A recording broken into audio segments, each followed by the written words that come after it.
Hey, what's going on, guys? Good morning, good morning, good morning. Welcome to drboycetv.com, the home for intelligent Black people. My name is Dr. Boyce Watkins, and I wanted to come say hello to you.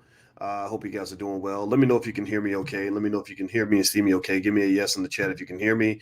I just had to switch out my microphone, so I want to double check to make sure I'm coming through okay. Am I hot? Can you hear me? Can you hear me? All right, good. All right, so I wanted to give you guys an update on a couple of things this morning. First of all, happy Monday. It is Monday, January 3rd, 2022. So this is technically the first Monday of the new year. So I want to wish you a great 2022.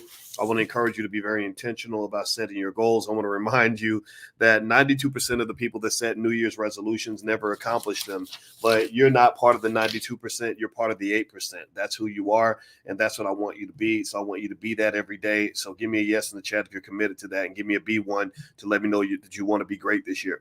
All right. So yesterday we talked about the whole situation with Antonio Brown. You guys know I did about a 45-minute hour-long podcast that you could check out on drboycetv.com. If you're on Instagram, just hit the link in the bio. It's right up there. And there's a lot to talk about. And you know me, I don't want to just talk about what they're talking about on ESPN. Sure, they're going to cover the sports side. They're going to cover the money side even. I wanted to talk also about not just the sports and the money, because I am a sports fan and I do have a PhD in finance. That's my area. But also I wanted to talk about the sociological issue, right? The whole issue of fatherhood. And I told you guys why I kind of knew from Antonio Brown's challenges earlier. I said, I bet he doesn't have a father. And I researched this, and it turns out his father is a great athlete like him, but he wasn't really involved in his life. So we had a whole conversation about that. You're welcome to join it. You're welcome to disagree with it. Feel free to go check it out. Now, here is what I just found out this morning in terms of why he walked off the field. There was a lot of speculation. People said, well, maybe it was his CTE, which is still a possibility. Some people said it was because he was supposed to get $1 million bonus. I guess if he got a few more yards and a few more catches and I think one more touchdown, that was a possibility. Some people felt he was just trying to leave the plantation, which is a possibility. I agree with that. But what I have what I found today from just a little bit of research on this is that basically he walked away because they told him to go in the game and he didn't want to play. So in spite of some of what I've heard online, where people say that he did want to play and they wouldn't let him play, it sounds like some are actually making the opposite argument, that they wanted him to play and he didn't want to play, that he had an ankle injury that he's been kind of nursing and dealing with. And he said, I'm not going out there, when I'm not ready. And they told him basically that if you don't play, then then you'll never play here again. It's time for you to go. You're off the team. And he said, okay, sayonara, I'm out. Now, on one hand, if he really is injured and they're making him play, that reminds me, I have a buddy named Etan Thomas. Etan Thomas is a very solid Black man who played for the Washington Wizards for many years. Etan is a smart guy, a wonderful human being.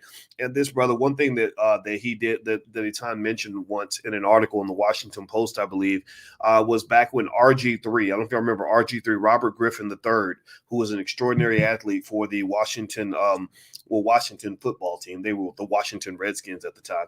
And I think they were mediocre back then, just like they are right now.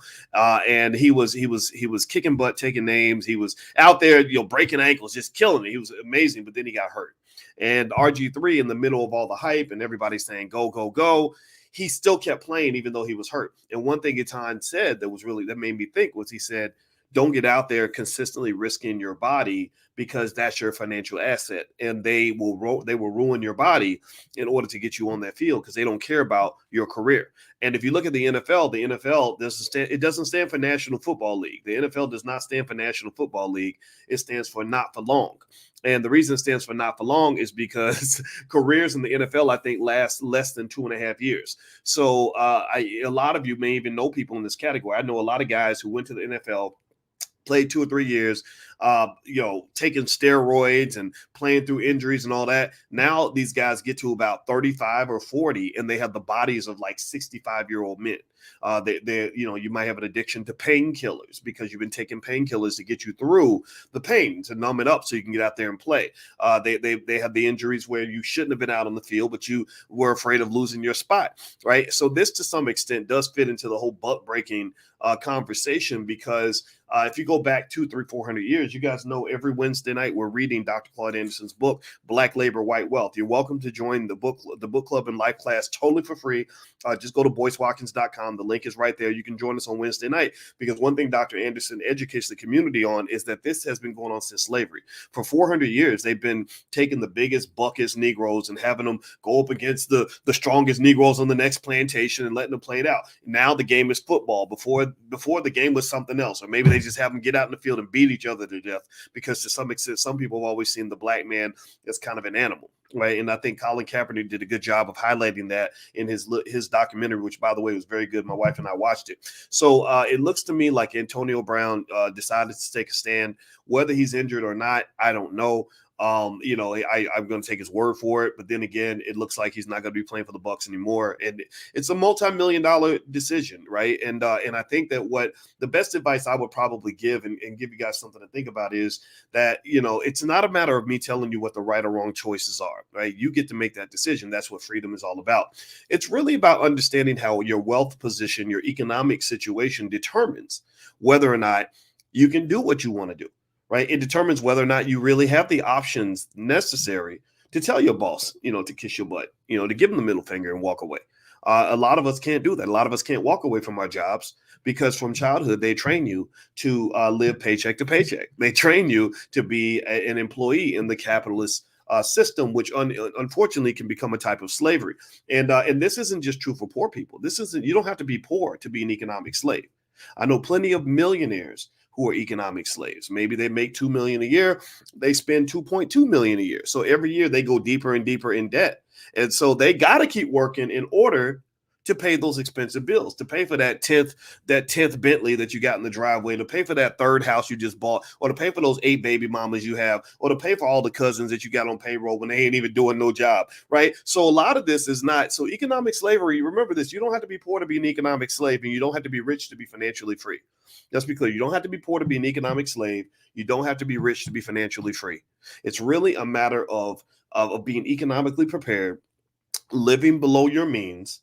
If you were to see the house my wife and I live in, you would probably not believe anything that they say online about what my net worth is. I didn't even know I was on Celebrity Net Worth. Somehow they put some numbers up there. I'm not going to even talk about that.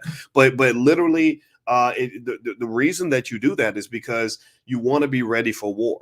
You want to be ready for that situation where when your money supply gets cut off or when you run into a tough situation, you are prepared to deal with that. I'll give you a good example, a real life example. Hit the thumbs up button, hit the thumbs up, share, subscribe button. If you haven't done it yet, please do that. Also, go to boycewatkins.com if you want to join us for stock market class tomorrow. Also on Thursday, the Black Wealth Bootcamp starts on Thursday. And all the Black Wealth Bootcamp is all about is preparing you to get off the corporate plantation and to never go back.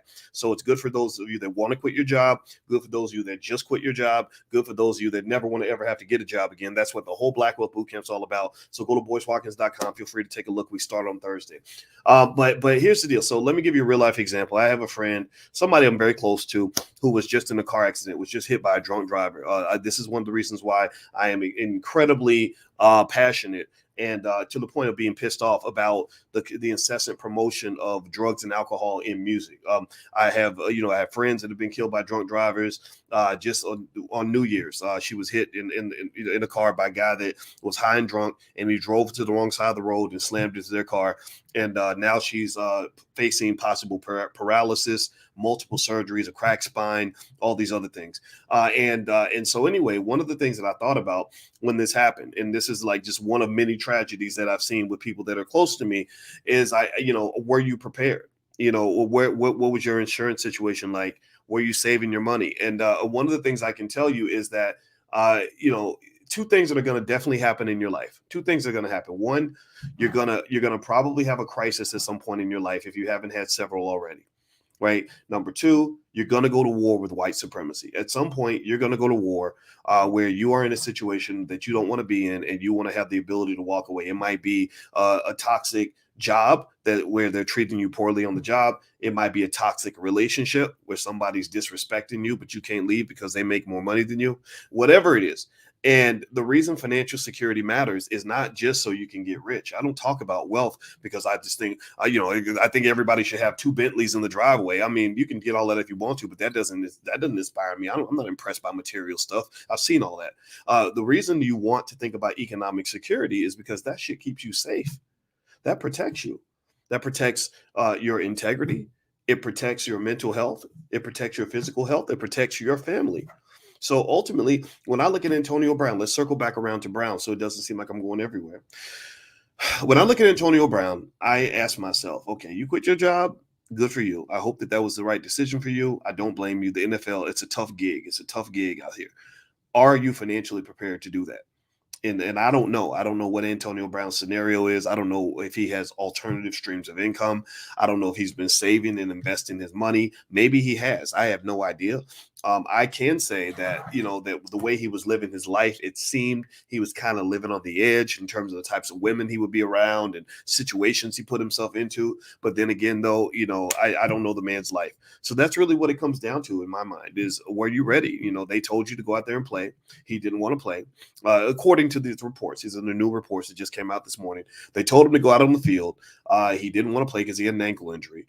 And the question at that point is, okay, I know you want to quit your job. Are you ready to do that? You want to go to war with your boss? Are you ready to do that? You cannot go to war with that white man unless you have your economics right. And that doesn't mean you have to have all the money in the world, but it means you have to at least have enough money that you can sustain yourself and maintain, an adequate standard of living without his financial help. That's literally the number one objective when it comes to economic security, especially for Black people. Okay, guys. So anyway, I'm going to go. Do me a favor, hit the thumbs up button, thumbs up, share, subscribe. I'm going to check back in a little bit later. There's some stuff going on in the stock market I want to let you guys know about. Also, we have stock market investing class tomorrow at 11. So you can go to boycewatkins.com if you want to sign up for that, or if you want to sign up for the book club and life class where we're reading Claude Anderson's books on Wednesdays, or if you want to join the Black Wealth Bootcamp on Thursday. And also don't forget on January 8th, the film Hoppy, which explores economic systems going all the way back to ancient Africa by Taki Grant, is showing in Houston on January 8th. So if you live in H-Town, feel free to go to boycewatkins.com. We put the tickets on there too. All right, guys, I'm out of here. Hit the thumbs up. I appreciate it. Love you. Have a great day. And I'll keep you posted on anything else I find out. Talk to you soon. Peace.